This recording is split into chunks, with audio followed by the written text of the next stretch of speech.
ಪರವಾನಗಿಯನ್ನು ಕೊಟ್ಟಿರಲಿಲ್ಲ ಪೊಲೀಸರು. ಕೊಡದೇ ಇರುವಂಥ ಪೊಲೀಸರಿಗೆ ಒತ್ತಡ ಹೇರಿ ಕಾರ್ಯಕ್ರಮವನ್ನು ಮಾಡೋಕ್ಕೆ ಮುಂದಾದವ್ರ ಮೇಲೆ ಕ್ರಮ ಇಲ್ಲ.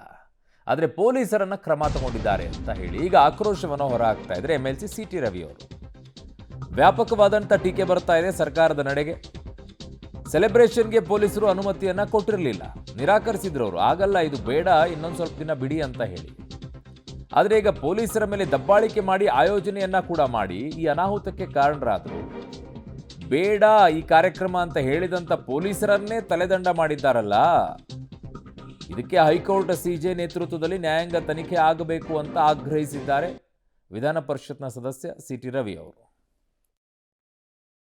ಆಮಂತ್ರಿಸಿದ್ದು, ಆಯೋಜಿಸಿದ್ದು ಪೊಲೀಸ್ ಇಲಾಖೆನ, ವಿಧಾನಸೌಧದಲ್ಲಿ ಆಯೋಜಿಸಿದ್ದು ಪೊಲೀಸ್ ಇಲಾಖೆನ, ಪೊಲೀಸ್ ಕಮಿಷನರ ಆಯೋಜಿಸಿದವ್ರು ತಲೆದಂಡ ಆಗ್ಬೇಕಾ ಬೇಡವಾ? ಸಾರ್ವಜನಿಕವಾಗಿ ನೀವೆಲ್ಲ ಇದಕ್ಕೆ ಬನ್ನಿ ಅಂತೇಳಿ ಕರೆ ಕೊಡುವ ಕೆಲಸನ ಮಾಡಿದವರು ತಲೆದಂಡ ಆಗಬೇಕಾ ಬೇಡವಾ? ಅವರ ತಲೆ ಉಳಿಸೋದಕ್ಕೆ ಪೊಲೀಸ್ ಇಲಾಖೆ ಅಧಿಕಾರಿಗಳು ಬಲಿ ತಗೋತೀರಿ ನೀವು.